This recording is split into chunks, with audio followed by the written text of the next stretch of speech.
G'day, Exiles, and welcome back. It is Ziggy D here with none other than Chris Wilson. How you going this morning, Chris? Hey, good, thanks. Thanks very much for joining us. Thanks for hosting another Q&A and having me on to ask you some questions. Always a pleasure. Sure. I think we have to straight away jump into the last part. This is completely different to my planned order of events here, but does the Medi drone actually heal you? People are almost like pay to win in chat. Oh no, it's just an effect that shows when you're getting healed from flasks and stuff, which you can see in the UI already, but this is just a different way of seeing it visually, and that's a theme for a lot of the new microtransaction is trying a new visual twist on showing information that players already have access to. Yeah, you guys are kind of stepping it up a little bit there. Although I have to say I wasn't really a fan of the blood-sucking insects one. Why would I pay money for that? That's horrible. I reckon it's going to be low-key quite popular because what's going to happen is the packs will eventually go off sale, people will have it and they'll forget about it, and then you'll see someone covered in insects and think, what is happening? No, that's my least favorite thing. Thank you. Okay. So I thought we'd kick things off actually with Sentinel first. And I wanted to ask what inspirations led to us having a cute little drone league this time around. Well, we tried not to make them too cute. So our motivation here was that we wanted to have a combat mechanic that was kind of like a build your own breach kind of thing, something where you can take combat with you and it doesn't interrupt the flow of gameplay. You know, normally when you're playing like Breach or Delirium, there's a point in the map where we say now it's time for there to be some dynamic combat stuff.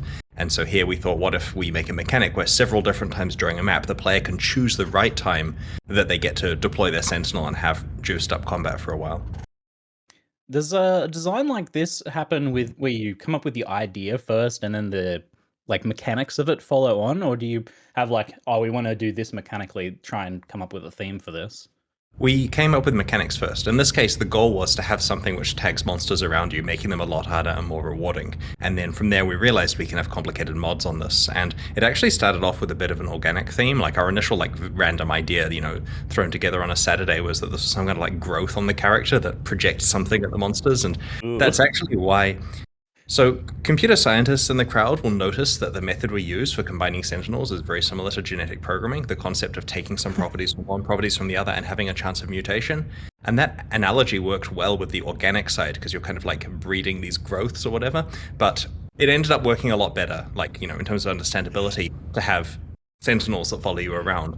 And the analogy for creating new ones there is that because the power is depleted, you need to create a new one around a power core, and you don't really know how the Sentinels work because they're ancient technology. So you're kind of putting it together the best you can, and that's why you get a combination of properties and also some random quirky mutations occasionally. Nice. I prefer this approach, I think, for a few reasons, but I'm interested in this idea of fantasy technology, like ancient lost technologies that are more advanced. That's like a theme I love, and it's something that Path of Exile has been doing more and more over time, this sort of like ancient, otherworldly, or esoteric technology.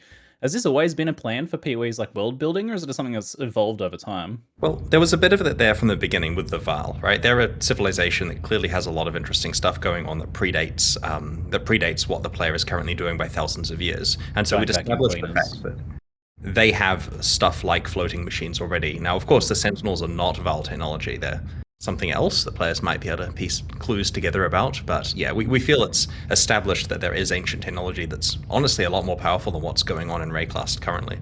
It's sad when ancient technologies like automatic doors are lost. Too bad. Maybe we'll rediscover such technologies one day. It's about the weight of the door. Oh no. Quote. Perfect. So how much harder do the Sentinels make enemies, and in what ways do they make them harder? I wasn't really clear on that watching it. So they make combat harder in several ways. From your point of view, the monsters that when they attack you, they're doing damage and more stuff, and when you attack them, they're harder to kill. And this honestly varies a lot depending on the rarity of the monster.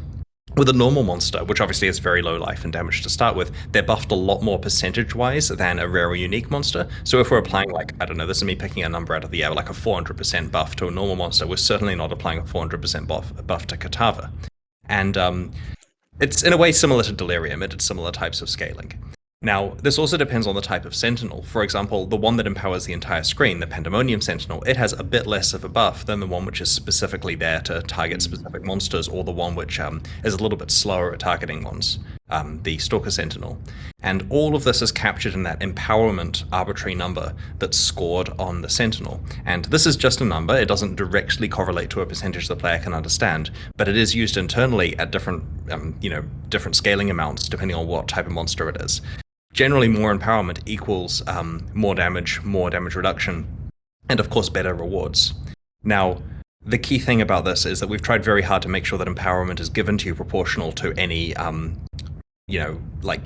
extra bonuses and stuff you're getting. So it's like with maps where you get pack size and quantity and that kind of thing as you put harder and harder mods on the maps. The same thing is true for your Sentinels, that as you make better and better ones, they'll proportionally get better empowerment to go with it. Okay.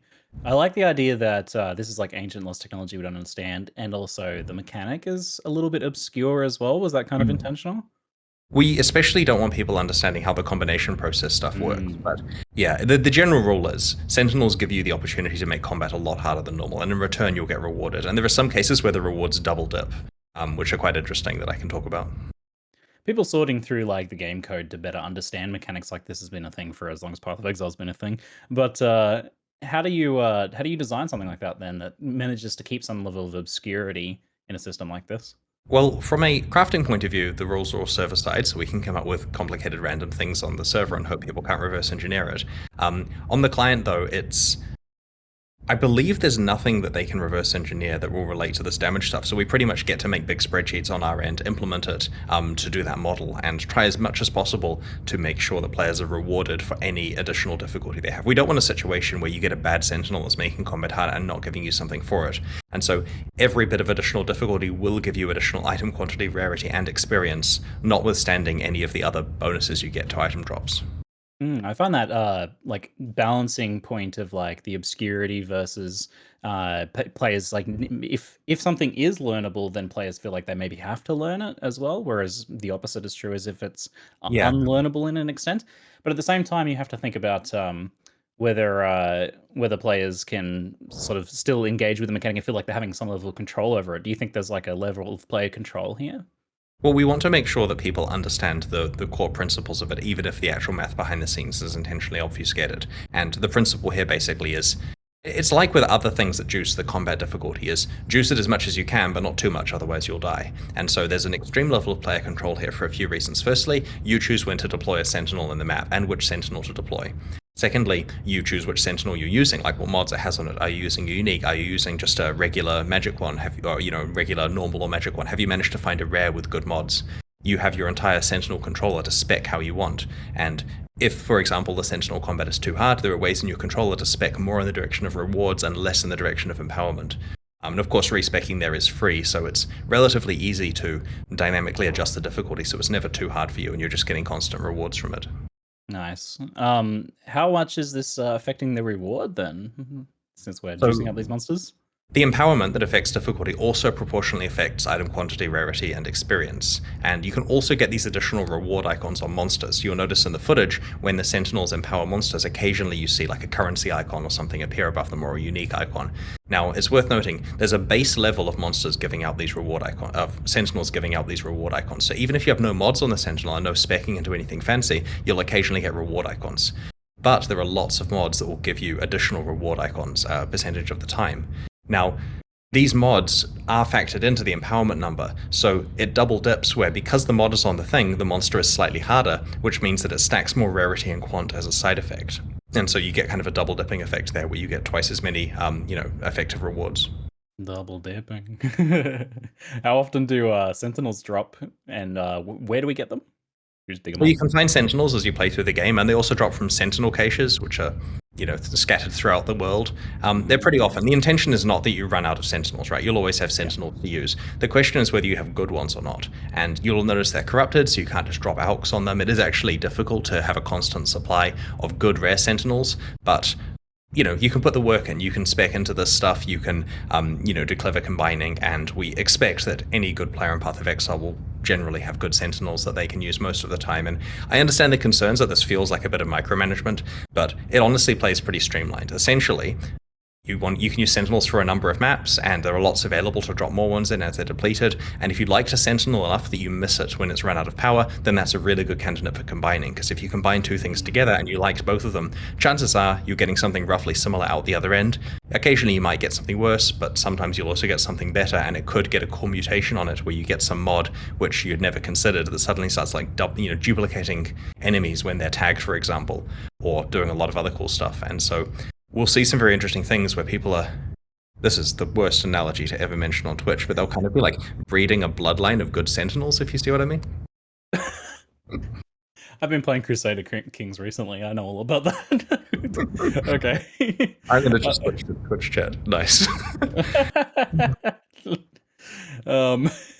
How crucial is this like combining up of the Sentinels, and how do you like design a mechanic like this to avoid the like talisman, like for the old players of PoE, situations where these mechanics become really laborious because there's a lot of combining?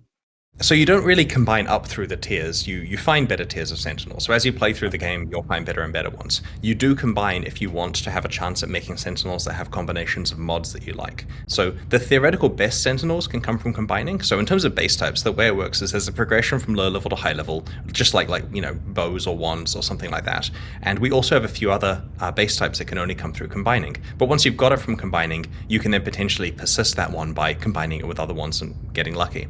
The purpose of combining is when you're finished with two Sentinels you found effective, you get a chance to get something that's moderately similar to what you put in.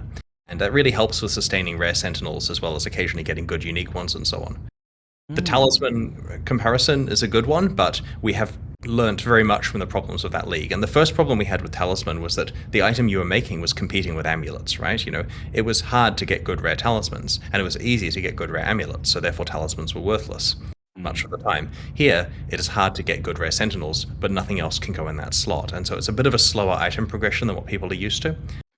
We've definitely designed the combining system to be more of a crafting system, rather than talisman, where you couldn't do stuff on demand. If you wanted to do combining, you had to go and find some stones, do a whole boss fight, etc. Here, you can make new Sentinels wherever you want to.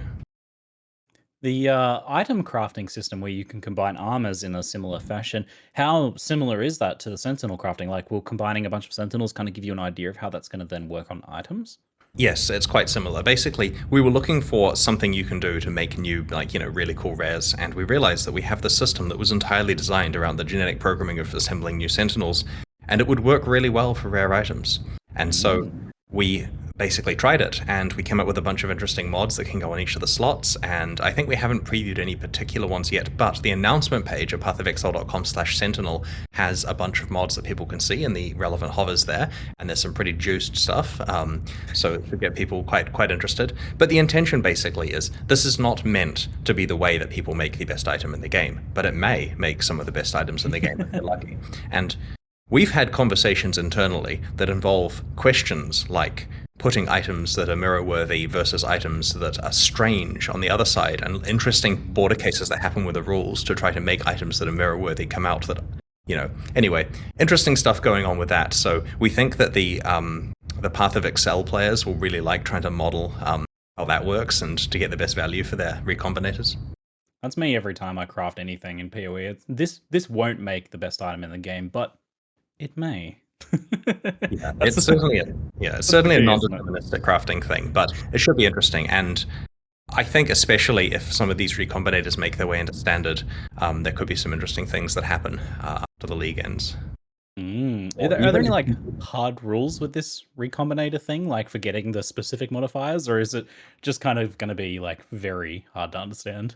It's very random, but I'll be more specific about roughly how this works, and this is probably the most information you're getting, right? So you put two items in, and it's going to pick one of the two base types. So for example, it'll pick the left or the right. Now with Sentinels, it has a chance to mutate the base type into a special one or to create a unique. We don't want the recombination process for your equipment to necessarily just randomly change the base type on you or to turn into unique, because honestly, sometimes that's going to be worth less than the items you put in. So once it's picked a base type, for Sentinels, it uses that base type, and for your items, it retains all the properties of that core base type. For example, any enchants you've got on it, any sockets, corrupted status, implicits, all of that stuff, catalysts or whatever. This all gets dragged along with whichever base type was selected. Then for the explicit mod selection, it basically puts everything in a pool and selects some subset of it. So you get some mods from one of the items, some mods from the other. Sometimes you're unlucky and get way fewer mods than you started with. Sometimes you're lucky and get a whole bunch of good ones you liked. Then there's a chance for various things to occur, like it randomly tinkering with the tiers of the mods or rerolling values. And of course, it can add special mods, basically the mutation outcomes from a special pool. And that's where the really good Sentinel stuff is. You really want to get that available in the pool of stuff that you're combining, because then you get some really, really powerful Sentinels. Obviously, relatively optional, of course, the Sentinels work well without those mods, but they're a lot more powerful with them. And the same is true for regular rare items. If you are doing this basically recombination lottery, you get the ability to get, like, keystones on body armors and that kind of stuff, which could be pretty useful for some builds. Fun. That does sound like a lot of fun. Back to gameplay on Sentinel for a little bit. What's to stop players from using a Sentinel on a boss like right before it dies to subvert the challenge? Right, so basically when a monster is empowered, it is fully healed. And most of the time, Sentinels empower monsters before you get a chance to get to that monster, and so there's no problem whatsoever. If you were to, try to cheese a boss down to low life and then bring your Sentinel out, then yes, you do have to fight it again. It's worth noting, by the way, one of the pieces of consistent feedback we've had internally when people first see our promotional material before they've played the League is they say, well, with Path of Exile clear speed what it is, this is going to be so lame because the Sentinels are slow at tagging monsters and therefore I have to wait for them all the time. When they play the League, they realize it's very, very easy to spec into a Sentinels are very fast at tagging monsters and chain through monsters, and you get multiple beams, multiple chains, lots of tagging speed. And generally speaking, we've tested on very fast map characters, and if you spec correctly, there's no problem whatsoever with the Sentinels staying ahead of you. And of course, you have ones that hit a whole screen at once. The other thing to note is, and this is something that we didn't really emphasize there, is the Sentinels tag up to a specific number of monsters. So this means the one that tags a whole screen, you don't need to go and grab the entire map. Like, you don't have to have this lame playstyle where you pull the whole map to one place and then hit go to get everything tagged. It does have a limit. And this also means that as long as you're killing fast enough and the Sentinel's tagging stuff fast enough that you use its full limit, then it doesn't really matter if it misses hitting a couple of monsters due to you being so OP, because you'll still get full value out of that Sentinel. Okay. How does co-op work in Sentinel? I'm always interested in this question. So basically with co-op, we've tried really hard to make sure that it doesn't penalize players. Both players can use their Sentinels in a map. A monster can only be tagged by only empowered by one Sentinel at once, but they can tag more monsters in an instance. When we're doing leagues, we try very hard to make sure nowadays that you're not in any way penalized for being in a party. So technically speaking, yes, playing in a party would let you tag an awful lot of monsters. Yeah, that's I thought it would only be like the map creator or something, but I like that a lot more. There's some good griefing opportunities where, like, your guy you're playing with is waiting to tag the map boss with an Apex Sentinel, so you just hit your Pandemonium one faster than him and just tag the map boss with really quick fun. This is immediately what comes to mind for me. That's fine though, because like if you're playing in a party, you should be like trying to work together, and if you're not, well, are you sure? My first experience with multiplayer Diablo 2 was we were killing Duriel in a public Battle.net game. This is back like 22 years ago. And I'm playing an Amazon. So Duriel dies, drops Worm Skull. Grab it as fast as I can. And the Necro says, "Who got that?" And I say nothing. So that's the history behind multiplayer play for me. Okay. Yeah, that's fair. That's why we have being able to kill each other at the bandits. Honestly, yeah. It's nice for there to be some sharp edges occasionally. Yeah. The bandit one's always like such an easy thing to forget as well. Yeah. And chat's right, this is ninja looting, not scamming. We didn't have a deal. We didn't know he wasn't helping me with Duriel. I was helping him. It's very different, okay? With League mechanics like this, when they're itemized in some way, it inevitably comes up. You have to make a decision about whether they're tradable or not. Mm-hmm. So what keeping things tradable is often much more in the spirit of Path of Exile, I find. We've sometimes seen this actually makes players less willing to use the mechanic themselves, like for Expedition, for example, where people were selling all of their currency instead of using it. What goes into the decision to make something like Sentinel tradable? So in general, tradability is preferred, especially when there's other forms of progression. Like in Arch Nemesis, the mods that you had were your progression. And so if we made those tradable, then you could literally skip the League, find some exalts, trade them for the ability to do the hardest Arch Nemesis content. Here, because you have your Sentinel controller, which powers up as you kill empowered enemies, you do actually have to engage with the League to progress with it, and therefore tradability is totally fine with the items in it. We also wanted to make sure with the combining system that players are able to trade for Sentinels that will combine well together, right? There's one of those things where if you look at your pool of Sentinels and realize you don't have a good combine available, but you have a couple of Chaos Orbs spare, maybe you trade for something amazing and try to something that's been depleted and try to combine it with something that you liked. This also means that once you've finished with a Sentinel, like let's say you don't like combining, you just want to play with your Sentinels, you can take the ones that were good and rather than combining them, you can trade them to other people to get some currency that you can use to buy potentially full Sentinels or actual items you want to play with or maps or whatever it is you're looking for. I feel like we're creating cyberpunk scrap merchants now. That's fun. Great. Lots of people are asking about Headhunter with the arch nemesis mods now. How is Headhunter working now with this change? Just the same as before, right? Yeah, you steal the mods and then you're powerful and then we cry. Thank you, chat. Also, because you mentioned it earlier, everyone's asking about Ultimatum as well. I know that Bex answered this question recently, but for anyone who may have missed that, what's the news with Ultimatum? We have a specific plan for Ultimatum, and we like this plan, and it's cool. And it's honestly cooler than the plan of let's just bring it back next league or something. And so we're going to do the cool plan, but that means you're not going to see Ultimatum for a little while. And I can't give any more information out. So yeah, no Ultimatum, but it's not just being ignored, right? And we have an awesome plan for it. You're teasing the Ultimatum fans because you keep looking at mechanics and being like, it's just like Ultimatum. The good news is the Ulta stuff in its current form will feel a lot more like Ultimatum, right? So they get to enjoy that. That's what I mean. Yeah, that's good. On this topic, before we move on, we have apparently a lot of questions from chat. Okay. Well, HD, will there be any raw currency to refill the Sentinels? Just like if you have a good one, you just want to straight up recharge it. We don't have any raw currency that does, but you will be going through quite a lot of Sentinels, and this is intentional. And to be completely honest, I'm going to explain this, right? So we know that it's controversial that these things run out of charge, right? We're not trying to just hurt the players. But in the version of this that we designed where you use them forever, it was really boring. You get an okay Sentinel on day 2, and you just use it forever. And because of that, we had to make the good mods really rare, and you never see them, and you'll never find a Headhunter Sentinel, and it was terrible. And so we tried this model where they run out of charge, and you're constantly combining stuff together, and you see the full gamut of the league, you try new experiences, and you get to see a lot of the cool mods because we just ramped the spawn rate of everything. Like that Headhunter Sentinel, the Hollow-Eyed Skull, you're probably going to find one, right? Like it's consumable. It doesn't matter balance-wise if you have an insane time for a few maps, and this means that if you want to play with it every map, you just trade for one over and over. And so the model here with the recharging, honestly, is so much more fun than the one where you just get a perfect Sentinel or something good enough a few days in and never touch the league again.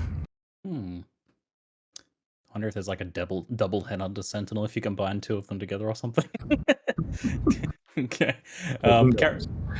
Carrybag asks, how do you get filaments for the passive tree thing?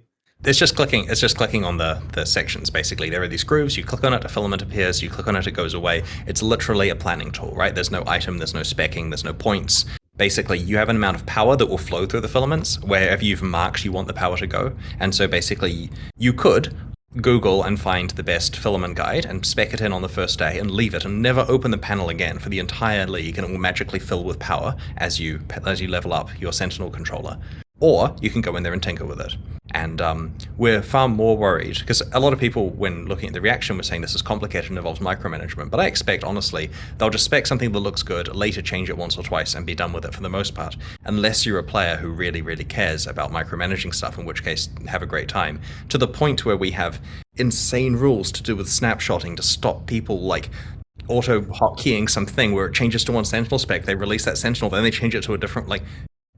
The abuse case makes this a living nightmare to implement, but we think we've got something that's not going to get in the way of players actually playing it. I didn't even think about that. Well, I'm glad we thought of it before the players did, because...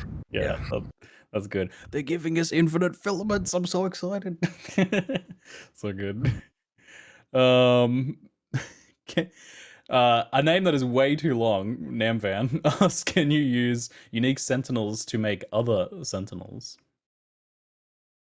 They're not currently used in combining, but that doesn't mean we wouldn't randomly turn that on without telling people, if you see what I mean. But go experiment with stuff. This is the fun part of the league. We've got it in testing. It's going to be on alpha probably today for people who have alpha access. Do not email me for alpha access. You will not... Anyway, sorry. Just saving my inbox. We've got it going on alpha. We're going to get feedback, and this is the week where we get to make extra things that are fun, right? We get to look at it and go, maybe we should allow combining uniques or something like that, and come up with some extra stuff. So yeah, we'll come up with some cool ideas there. I love the idea of combining uniques. That's super fun. With these recombinations, Amorous asks, is there any way to connect influences on items together? Say you combine two different influence items together. Can they do the same thing as an Awaken Orb and smush them together? I'm going to do the dev check on that one to make sure I'm explaining exactly how it works. So what's the deal with influences? Well, the short answer is no. Yep. The long answer is it picks the non-influence base type. Then it won't be able to select influence mods. Right, okay. So when it's selecting base types, it picks one or the other. And if it picks one that is not influenced, it cannot select mods from the other one that have that influence, or have influence, because then they couldn't copy across. So the influences have to match in order for it to copy the mod. And there's still so much crazy abuse that players will work out with this kind of stuff. Like, we're coming up with crazy cases here where we have to put contrived stuff in to stop players making insane items that shouldn't exist. And even then, there's going to be a lot of rares that really have impossible mods on them that we are tolerating, and that's only the stuff we can think about. So, yeah. All right. That answers the following question. Perfect. In that case, we shall move on to the next section. Let's talk a little bit about the endgame atlas, in particular the passive tree side of things, which was a huge introduction last league and been expanded upon with keystones this time around. So we're being given a lot more control over our endgame experience now, both these days in general and also specifically now. Like keystones, for example, allowing us to only drop our favorited maps, and nodes that disable unwanted league mechanics and such. This and the new passive tree overall feels like a big shift compared to PoE of yesteryear. What's led to the dramatic change for PoE's endgame and like player agency levels? So, a lot of the time when we change our mind about something or do an experiment is because Path of Exile 2 is in the future. And we want to make sure Path of Exile 2 is the best game for the players possible. And that means, generally speaking, if we've tried something and there's a possibility we want to do it differently in PoE 2, we will try the other thing. And so with Siege of the Atlas, we said, have a ton of control over all this stuff. And players loved it, and it went really well. And so we're giving a bunch more control here, see how that goes. We have a lot of stuff lined up for the endgame updates between now and PoE 2, and we'll get a bunch of information, and then, reserve the right to change things massively when PoE 2 comes out, potentially. It's a nice like safety net for you guys, I guess, because with a PoE 2, you can suddenly make big sweeping changes that otherwise people might be a little bit more resistant to.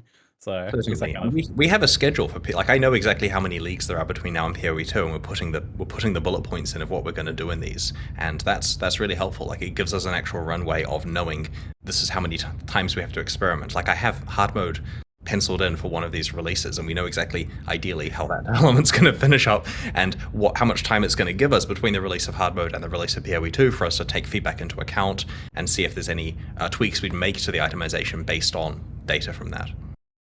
How many leagues are until PoE, sorry, did you say? It's a number. It's a countable whole number.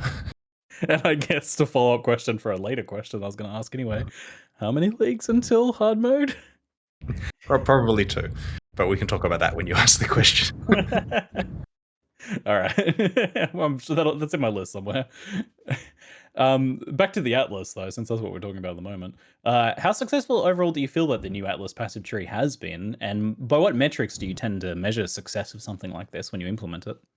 So we didn't really use metrics. We kind of knew it's awesome because we play the game ourselves and we know it kind of feels right to us. So when we did it, we thought, this is cool, and that's kind of good enough.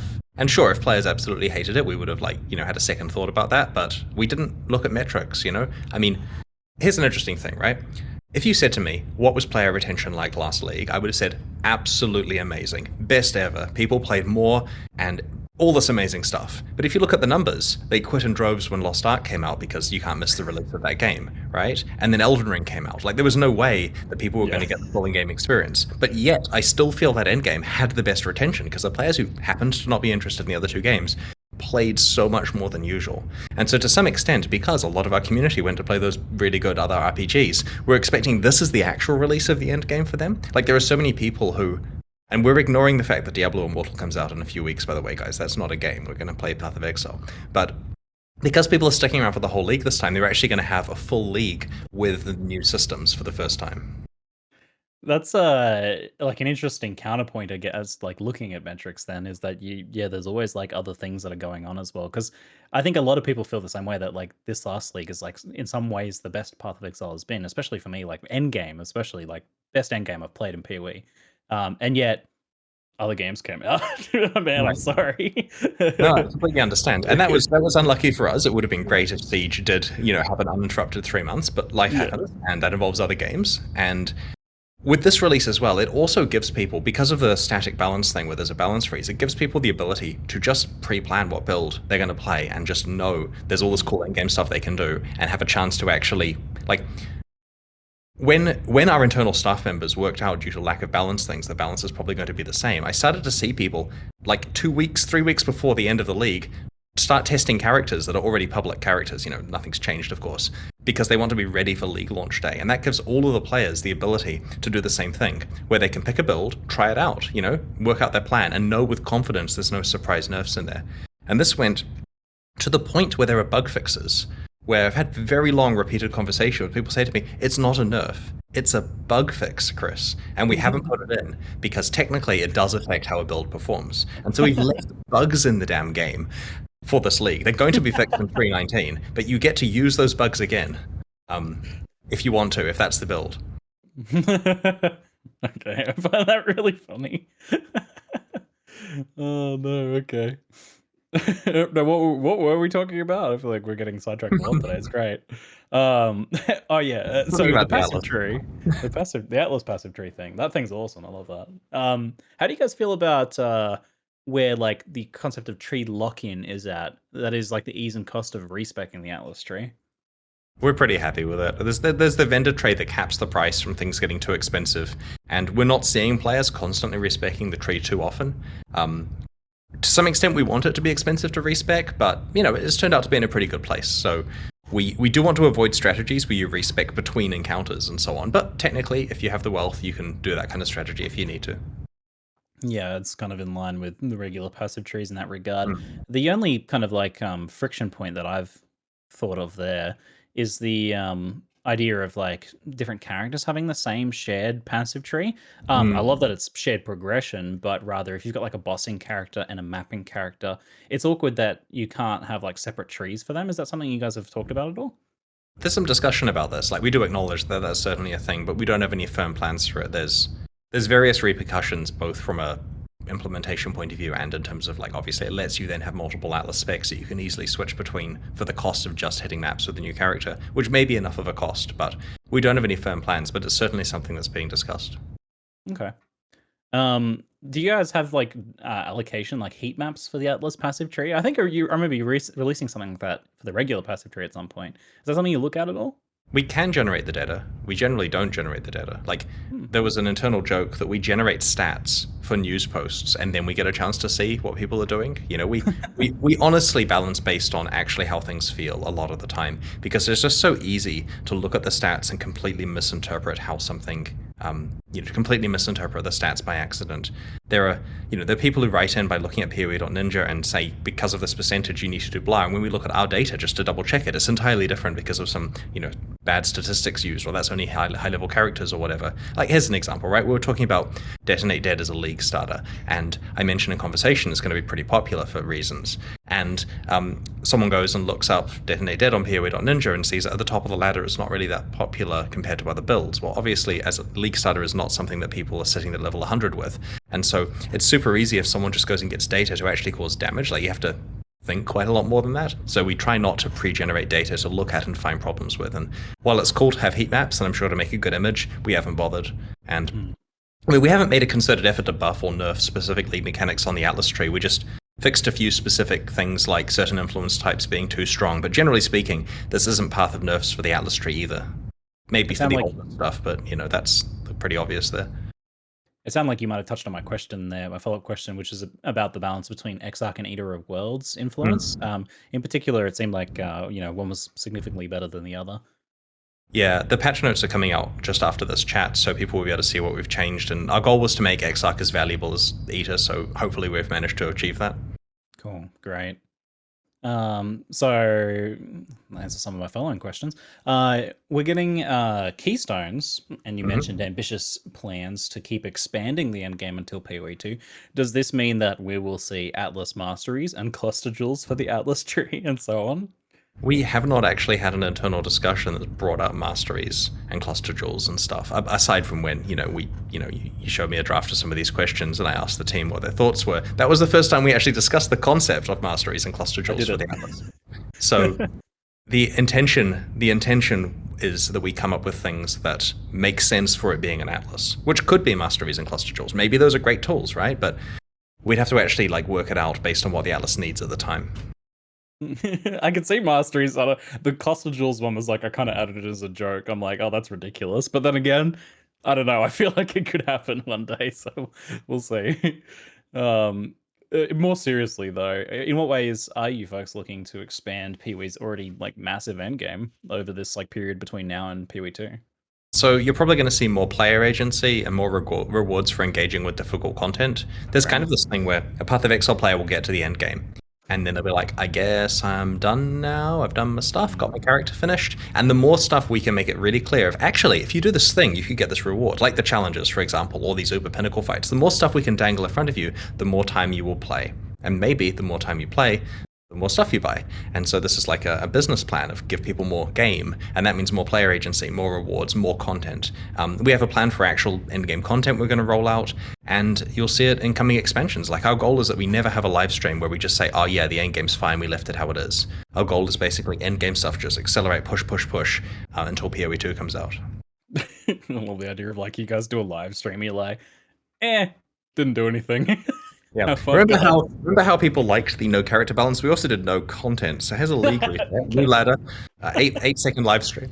No, there's going to be a lot of stuff. And to be honest, we're really excited that we get to work on the end game every league. Because previously we kind of had this policy of just touch it once a year and touch it in a big way. And it kind of did feel stale. And if you were to ask me what one of our biggest mistakes was we always come out with leagues that at least I find compelling, and they're generally pretty good. But when we leave the end game alone, people get to the end game, they've played the league, and then it's kind of just on faith that they keep playing, having some fun, but there isn't new stuff to do necessarily. So that's why we want to make sure there is new stuff to do when you get to the end for each of your characters all the time going forward. I think it's been a huge reason for PoE's success. I'm excited to see a more consistent role of endgame changes. Especially, I think it gives the fact that PoE 2 is coming, we have space because we know, hey, the early game experience is changing in a big way soon, so we can just focus on the end game. Feels kind of nice. We have a question from a lot of people in chat, kind of translated, which you kind of touched on a little bit, but with changes to the Atlas trees and, for example, the monsters gain more life one, that would give builds like Detonate Dead a big buff. So has this been taken into consideration at all? That's a good point. That specific point wasn't discussed directly, but we do understand that yes, the tree has changed, and that will change what builds you want to play, but they will work the way you expect, which is the key thing, right? We're not saying the right build for 3.17 is the right build for 3.18. The goal is that people have to think and pick their build. There's new challenges that are very hard. There's new pinnacle bosses that are very hard. The high Sentinel content where you can juice up these map bosses to be very hard is also very hard. Your 3.17 builds may not be the right ones. But if you take a 3.17 build guide, it will function. There is no hidden nerf that prevents it from doing so. And there may be incidental stuff that goes much further than just the fact that monsters can get more life if you spec a keystone and that makes your Detonate Deads better. It does scale DD, right? Yeah, okay, just checking that. But the builds from last time will work is the important part. We are not saying that the best build from last time is the best build from this time. So you must think before picking your build, but you can trust the build guides you read. And if there's something that's exciting, then play that one. That is an interesting, refreshing kind of. I don't know. It feels refreshing that this time around. We'll break stuff in the future. We want a new meta in the future. We're not saying the builds stay this way forever. Yeah. However, this time they do, and maybe if people like that, we might do it again in the future sometime if it makes sense. Yeah, it's weird because I don't know. I feel like I should be always hungering for the new changes to be excited about, but I don't know. I feel relieved a little bit that there's not a bunch of balance changes this time. So maybe it's an every now and then thing. It does seem right, but I guess we'll see how it feels after actually playing League. So those keystones that change the health and life, do they affect pinnacle bosses or just maps? They affect monsters in your maps, I believe. How does this technically work?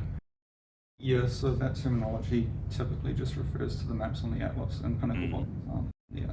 Right. So yeah, in case Andrew wasn't loud, the maps on your Atlas are the ones affected by your Atlas tree when it's worded like that, and the Pinnacle bosses are typically not maps on the Atlas.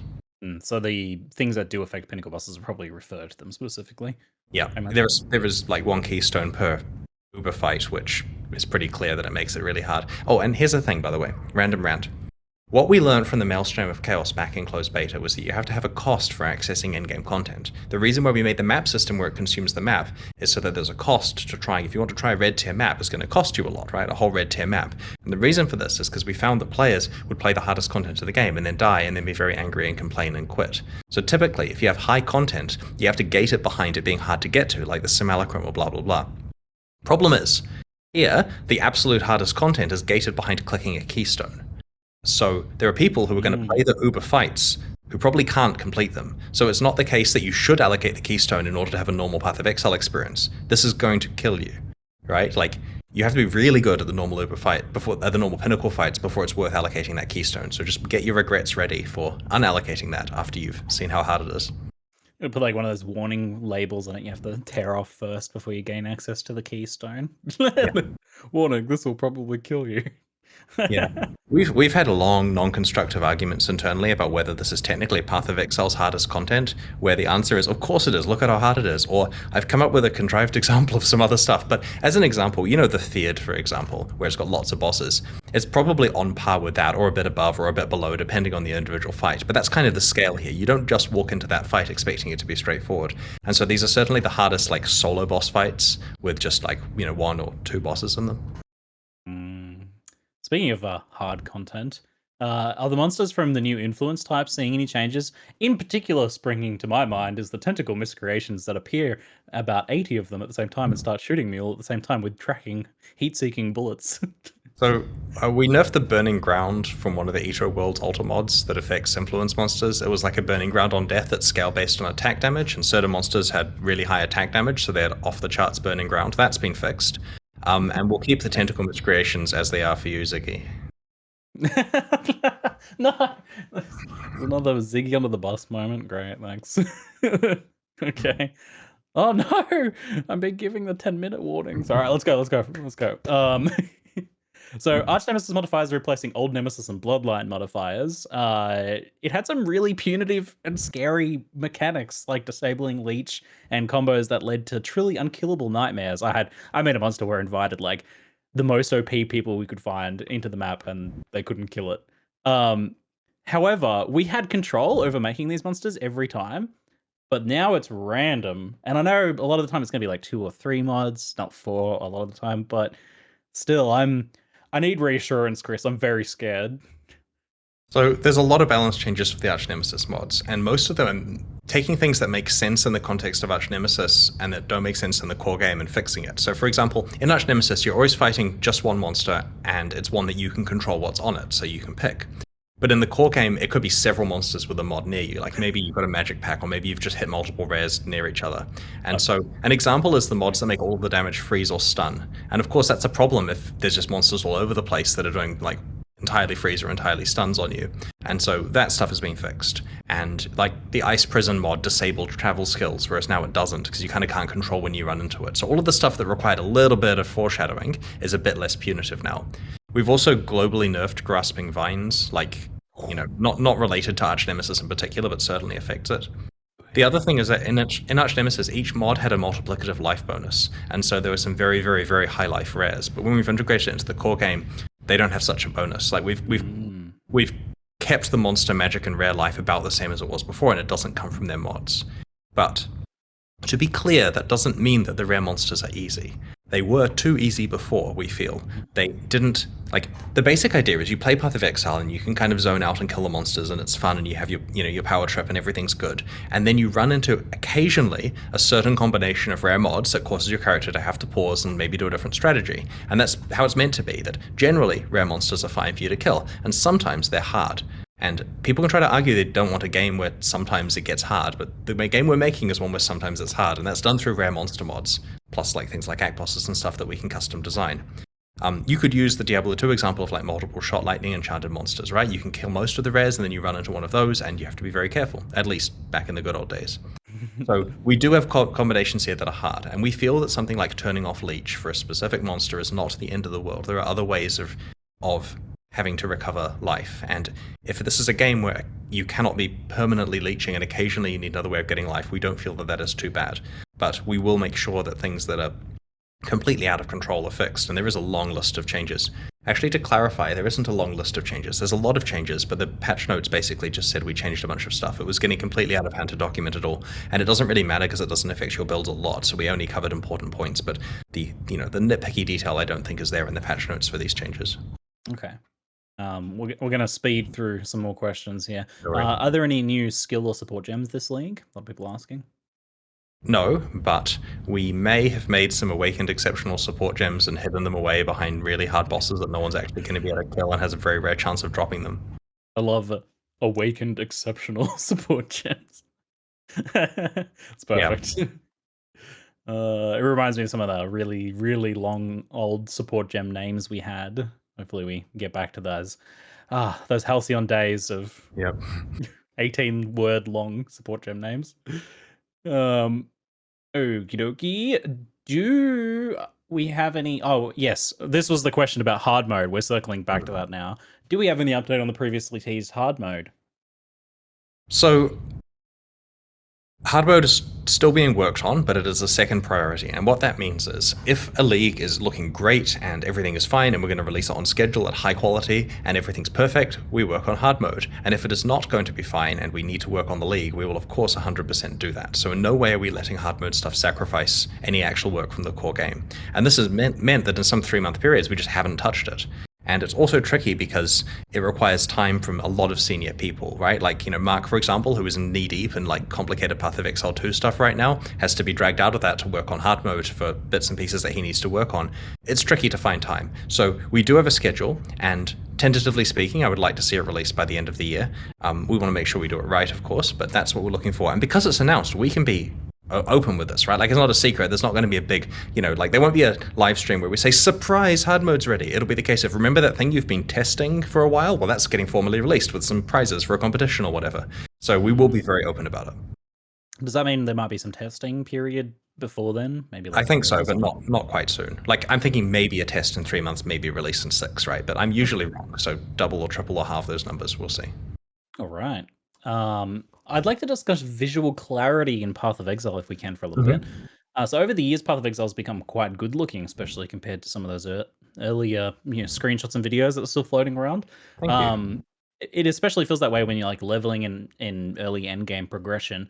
During these times, like the monsters, the player, and the ability all work really well together to both communicate like the gameplay that the game has, but also the game world and the setting and the feeling and all that sort of stuff. However, when Path of Exile scales up, which it does, it scales up a lot these days, things rather quickly devolve into like a colorful blur where both like gameplay understanding is lost and also aesthetics are lost. What are your thoughts in general on visual clarity in Path of Exile currently, and is there any plans on how you might approach this in the future? So we're not going to argue that the visual clarity is in a good place there, right? Like, it's really a matter of what we're doing about it, right? And the most extreme thing we could do would be to pause all other development and just sit there improving visual clarity for ages on every existing thing. And we actually do kind of have the ability to do that in the form of Path of Exile 2, because pretty much everything's getting redone.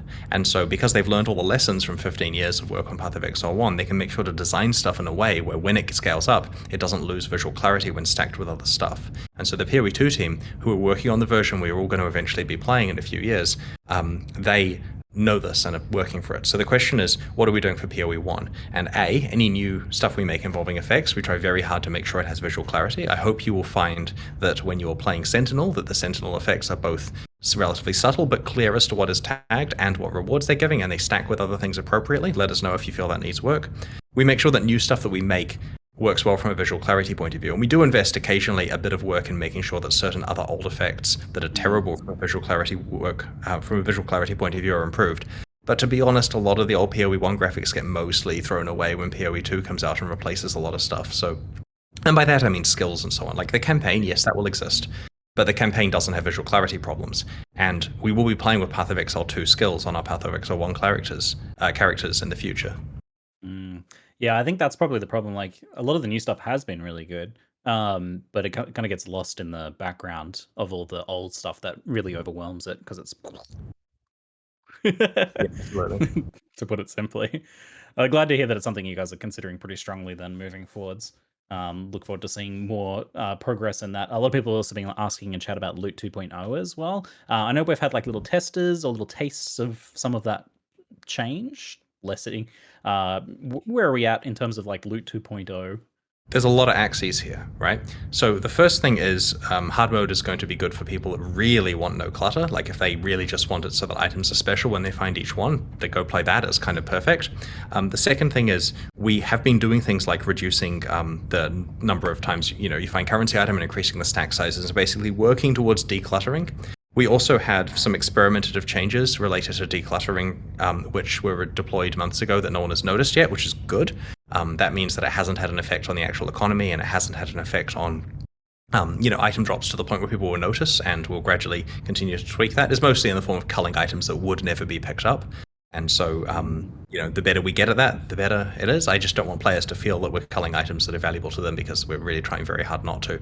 And the basic goal is, I know we're going over time, but at the end of the day, there are two ways to declutter, right? Way number one is to leave the spam of rares and uniques that people are used to, right? This really rewarding thing where there's quite a lot of item dilution. Leave that in place because people like it, and to reduce clutter of other things, in which case at the end of the day, it's a big pile of yellow items on the ground. And I think we'd be lynched if we did a solution other than that, or to actually solve itemization issues with the game and say, look, rares should be special, blah blah blah. And that's what hard mode's for, right? We get it. A lot of people like the reward spam, and so because of hard mode, there will be a way where rewards are very, very, very precious, and they can play there if they want, in my opinion, superior experience.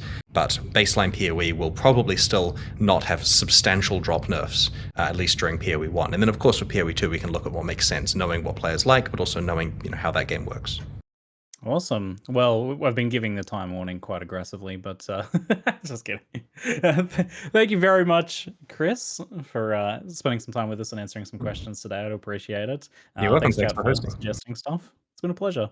We'll see you guys next time. All right. Very much. That's your release.